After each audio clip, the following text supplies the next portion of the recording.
What's up, everybody? Welcome back to the channel. And today I'm going to talk about the books that I read so far this year in the second quarter, I guess you could say, of 2026. I was actually pretty busy reading this time of year. My gaming has gone way down. A lot of the times in the spring and summertime, I've just been just kind of relaxing outside, reading a book out on the deck or in the hammock that we've got. And before I forget, because I haven't been gaming too much, there will not be a gaming video for the anything that I've played recently. Also, just some quick life updates. We got married, so sorry, ladies, I'm officially off the market. You'll have to look somewhere else. Also, we were told that we had to be out by October because that's when our lease is up. So the place that we are currently renting out, they kind of dropped the ball on us last minute. So now I'm gonna have even less time to read and play games. So I probably won't be doing one because it'll be around the time we have to move. So just be aware of that. But yeah, that's it for the introduction. Let's just get right onto it. All right, let's get into the first book, and that is The Lord of the Rings. I started this the last video. I talked about the Fellowship of the Ring, and this time I actually finished all three books. I liked it, but I gotta say it was pretty dry. Um, because if I hadn't watched the movies first, I would have relatively zero idea what was going on. And even with things that didn't happen in the movies, like different characters and whatnot, I had trouble following along because they would get into these like fantastical names like the Bridge of Khazad-dûl and the Elendil, and I'm just like, dude, like, can we just like stop talking about stuff that happened like 600 years in the past? Like, I can't keep up. I can barely keep up with the present. And in addition to all of the fantastical names, just like the way that he has to set everything up was just kind of grating for me. Like, I didn't really like that it took him like 2 pages to describe a rock, you know, just stuff like that. A lot of fantasy writers struggle with that because I get it. Like, they're trying to set the stage, they're trying to bring you into their world, but just chill it, man. We don't need so much explanation. And I also didn't like the fact that in the second and third books, the Two Towers and the Return of the King, that they kind of focused on one set of characters for the first half, and then for the second half of the book, then they started doing following the other people. And it was kind of annoying because I had to wait like 8 hours. I'm talking about hours because I read the audiobooks or read, I listened to the audiobooks, and it was just annoying that I had to wait like 8 hours or so just to find out what was going on with some of my other favorite characters. It just dragged on some points in the Two Towers, just following Aragorn, Legolas, and Gimli. And don't get me wrong, those guys are fun and all that kind of stuff, but it was a lot easier to handle in the movies rather than in the books. But the biggest pro for this audiobooks and reading through it was read by the guy who played Gollum in the actual movies, Andy Serkis. And my goodness, he is fantastic. I gotta just tip my hat to him. Uh, no, trust me when I say he could have played every character in the movies. He sounded exactly like every character.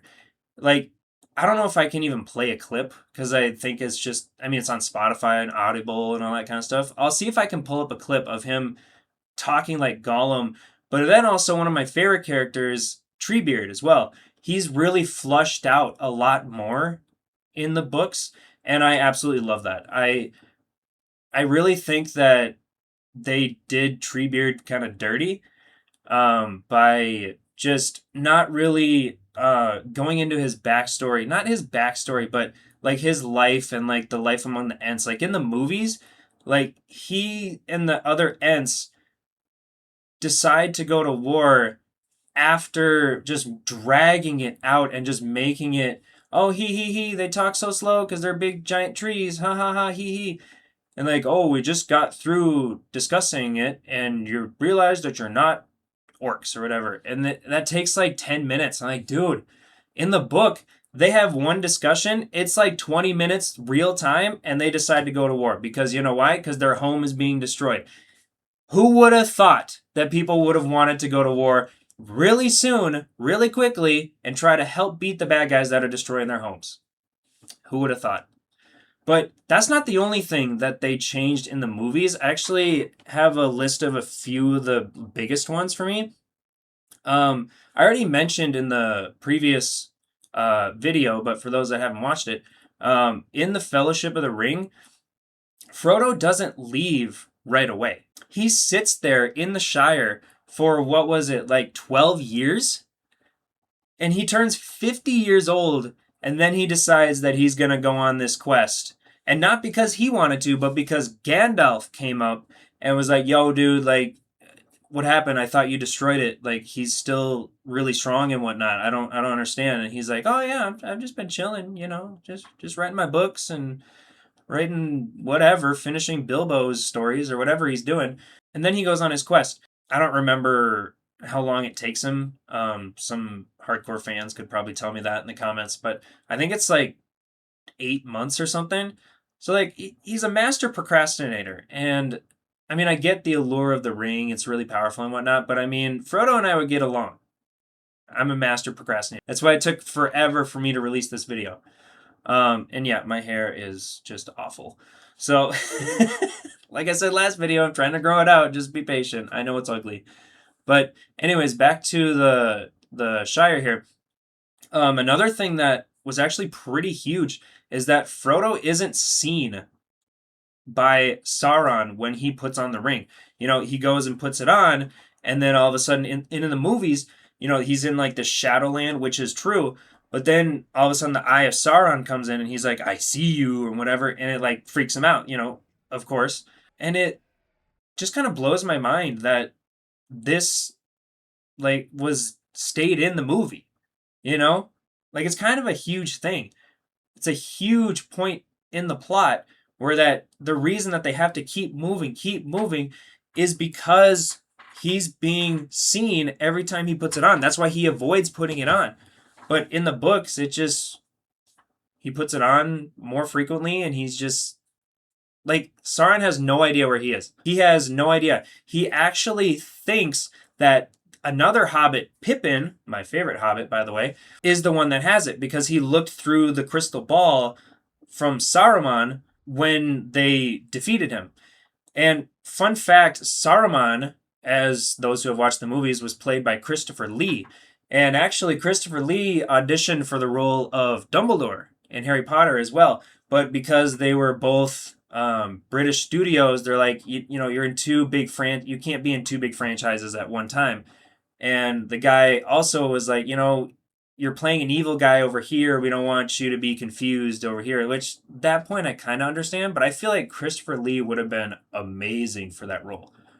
It kind of sucks that he's like typecasted where he's kind of played by all these evil characters. I mean, look at Count Dooku in the Star Wars prequels that was out in the early 2000s. Like, he's always played an evil guy.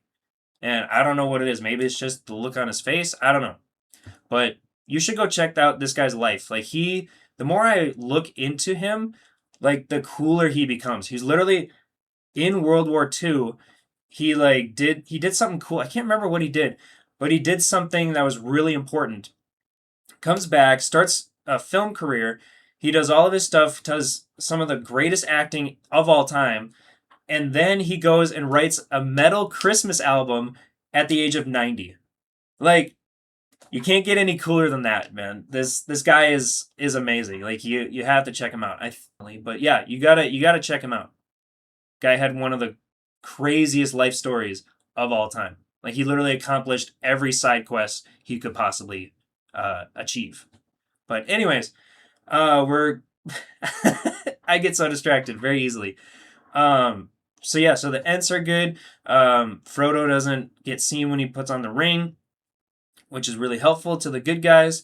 And then the ending was just really kind of crazy. So everybody knows. So spoiler, they destroy the ring, and then they go to the Shire. Right in the movies, they go right there and they see everybody. It's almost like they hadn't even been gone. Like everybody's just there. They have to live happily ever after. And in the book, it's the Shire is taken over by these orcs, and they literally have a battle. They raise up all the hobbits, and they're like, oh dude, this is gonna be nothing. Like we just defeated how many armies in the past 8 months or whatever. So they just go and they just like slay them with their little tricks, because hobbits are like what, like 2 feet 4 feet tall. So they defeat all the orcs. They run them out of Hobbiton, and they go back, and then they actually get to live their lives and stuff like that. And then the part that really was weird to me is that there's really only 2 female characters in the whole entire trilogy. You got the Galadriel, which is just like this really mystical, like witch kind of person. I'm not exactly sure what she does, but she's a good female character. And then there's Eowyn, and that's about it. You hear about Arwen. I think that's her name. Eowyn, Arwen. I don't know. This is what I'm talking about. All these names, they all sound the same. But anyways, Arwen is the elf who wants to betroth herself to Vigo, the Aragorn, the heartthrob that everybody likes. And in the movies, she's everywhere. She's in every other scene. She's constantly on the screen to remind us that she's there and how much she loves Aragorn and all that kind of stuff. And in the movie, she even saves Frodo in the Fellowship of the Ring when he gets stabbed by the blade from the Nazgul. And in the books, she's not there. I think that was Aragorn who saved him. I honestly can't remember who did it, but it was not her. She does absolutely nothing throughout the books. And like I get it, like Peter Jackson really wanted to kind of make her shine a little bit more, kind of bring that female audience, because I mean it's kind of a male dominated story if you couldn't tell. So they kind of made her a stronger female character, and it's not like Tolkien doesn't understand how to build a female character, because I mean obviously he does. I mean look at Eowyn. Like she literally forsakes her traditional role as a woman and goes and joins the men out in the battle. She's literally at the front lines with Merry, a hobbit who also was told that he was too small to help in battle. She picks him up, throws him on the horse, and they go off and ride in battle. And they are heroes in the battle. Like Merry and Eowyn, excuse me, Eowyn, they literally stab and kill one of the Nazguls and like slay its little dragon beast. I don't know what they're called, but it's awesome. It's amazing, and that's what the whole series is about. It's all about the smallest people, even the hobbits, standing at 3'5", can make an impact on the world, and that's why the story has stood the test of time. Even though I don't really understand why, because there's wizards, like Gandalf could have just like, just mowed everybody down. That's not what he was going for. And I get it. I accept it. It's a great story. It's a little dry, the books are, but I give them 8 out of 10. All right, next up is Stoic Foundations. And it's a collection of 3 books from different authors in the Stoicism philosophy. You got Meditations by Marcus Aurelius, Letters from a Stoic by Seneca, and I always pronounce this wrong, Enchiridion by Epictetus. For those that don't know, Stoicism is kind of a branch of philosophy that was created by the Greeks and Romans.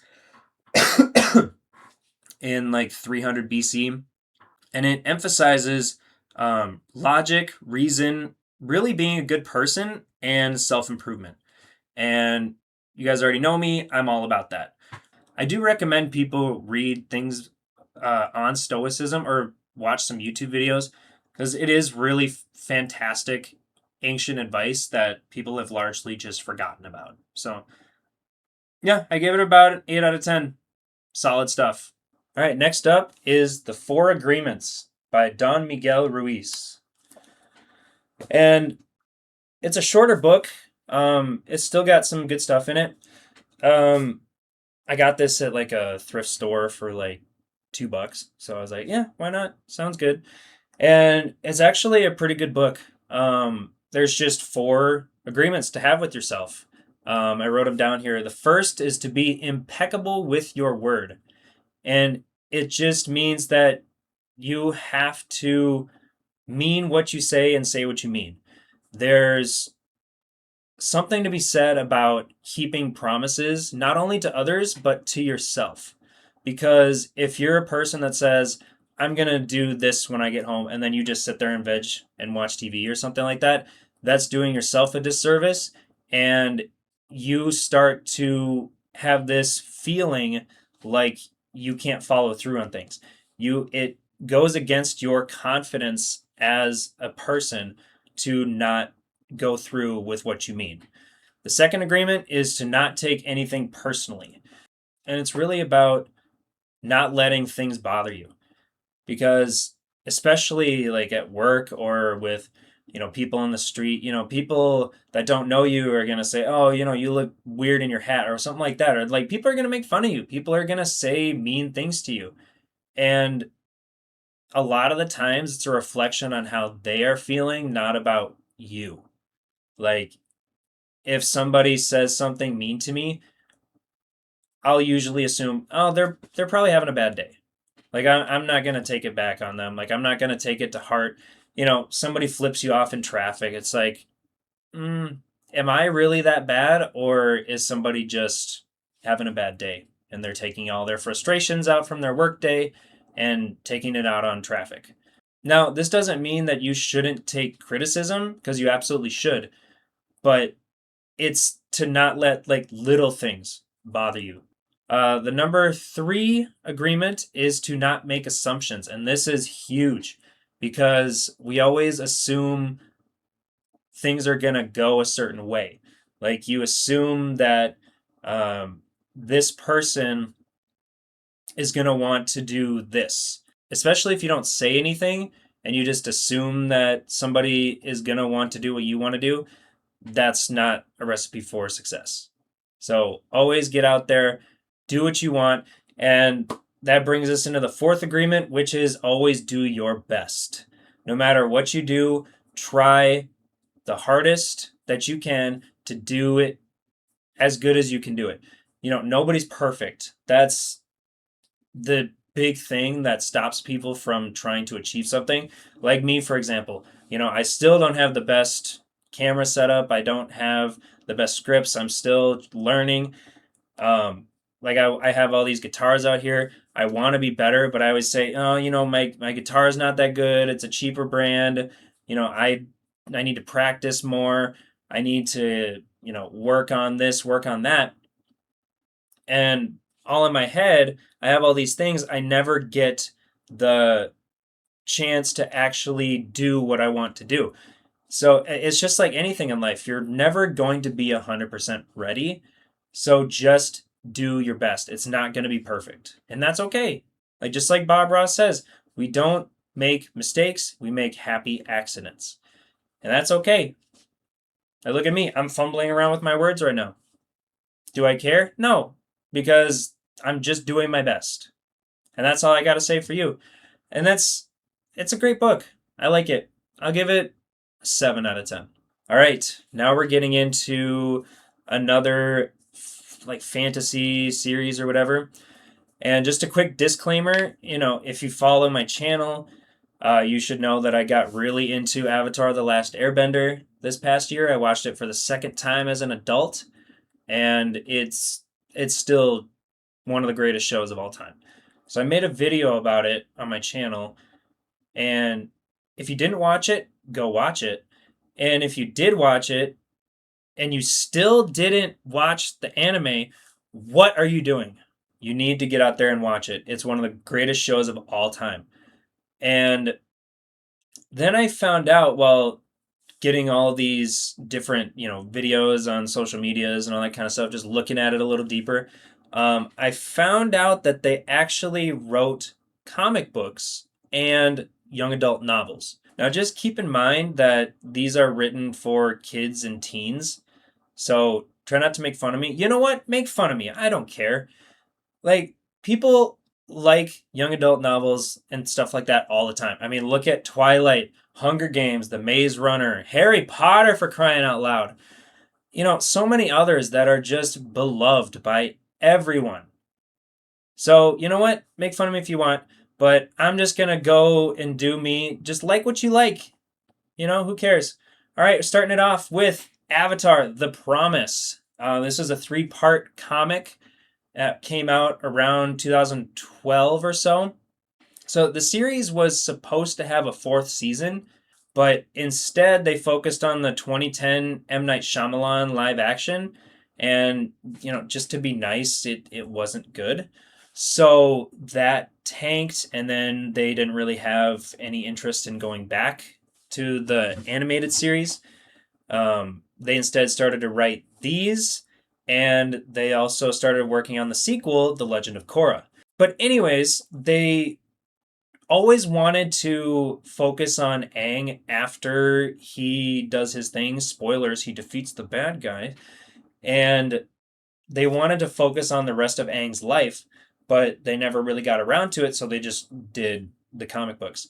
So in this one, Aang is trying to broker an agreement with the former Fire Nation colony and the Earth King, and he wants the Fire Nation out of the city, and the Fire Nation is like, dude, we've lived here for like over 100 years. Like, what do you mean? Like, this is where we've lived, right? And so they focus on that, and then they're at the end of the story, they're like, hey, how about we just, not call ourselves the Fire Nation? Let's just be our own thing. And so that's what they do. So yeah, it's written for kids. It was fine. I just wanted to try it out to see what it was like. And yeah, it was well below my reading level, but I enjoyed it. I give it like a 6 out of 10.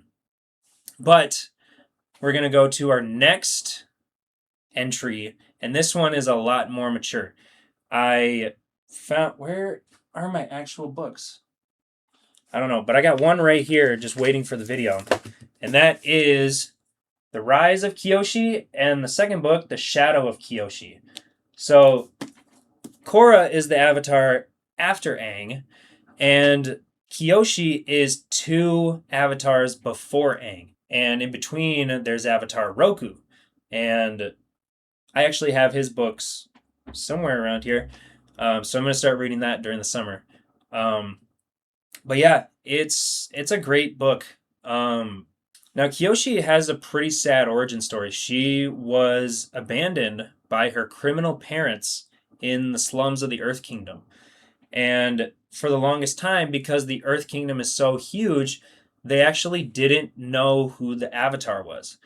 And they instead had to figure it out by using different methods from other nations. What they did was they used the air nomads methods, where you pick out toys. They had a room full of like 300 toys, and the Avatar would gravitate towards toys that they had in their previous lives.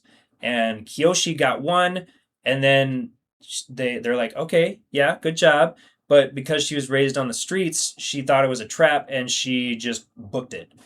And that ends up coming back later. But yeah, so they still don't know it's her. They think it's actually a different guy named Yoon. And then he becomes friends with Kyoshi because she actually becomes a servant in the palace of the Avatar that's built. It's built in the Earth Kingdom or whatever, and it's got masters from all 4 elements to assist the Avatar. And they're like, dude, how come you can't like firebend or waterbend or nothing yet? It's just, you're literally just earthbending. He's one of the greatest earthbenders ever. and Yoon can't figure it out. They After all of this happens, Kyoshi ends up like reciting part of a poem that the previous avatar before her, Kuruk, wrote.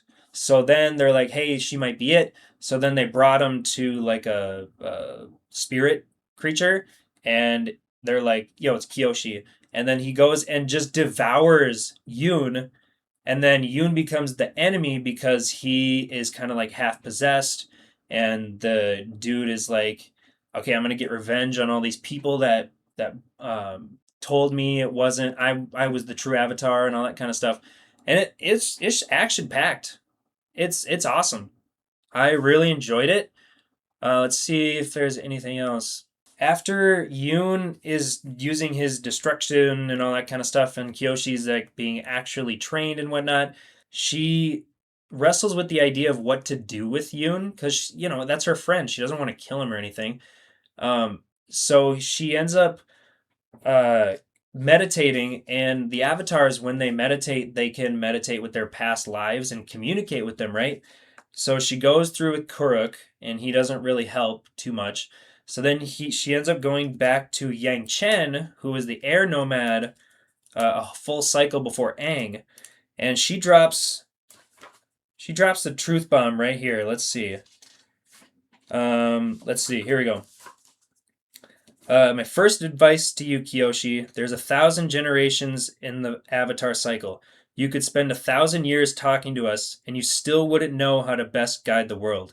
This is what you must forego, Kyoshi, the easy answers. You must give up your desire for someone to tell you your choices were correct in the end. Right? Fantastic. I won't spoil the ending, but yeah, that hit me hard. But this is what I'm saying is that this whole cycle of the avatars and their Eastern philosophy, it just draws me in, and it's really helpful to, you can read all the self-help books, watch all the self-help gurus on YouTube, but for me, I feel like you also need to read like actual stories with things that you're interested in because that will help you situationally more than just, like if I asked you right now, what was the third agreement? Do you remember? No, because you haven't put it into practice. You haven't had the emotional, like, you haven't had the story to go through the experience to actually put that into practice. Like, the biggest thing I learned from the Kyoshi books is that this whole time, like, she's trying to be this person that she's not. She's trying to hide who she is. She's trying to, like, nobody wants to be the chosen one. Everyone thinks that, oh man, it would be great to be the avatar. It would be great to be, the one who has to bring balance to the force, or, one who has to bear the ring, all that kind of stuff. Until you actually like sit down and think about it, because now, for at least for the avatar, everybody's going to Kyoshi for advice. Everybody wants like their way in like diplomatic political conversations. They're like, hey man, we want this and you should give it to us. And then the other side is like, no, we should have it this way, and we'll sweeten the deal for you. And then everybody wants a piece of you, and that's what Kyoshi had to fight with. She had to fight that she actually is the avatar. She has to take control of her own life, and she has to take the bull by the horns and live her life as she wants to live it. Just lay it on the line and just be her. So be you. Be the amazing you that I know you can be. Thanks for watching, and I'll see you on the next episode.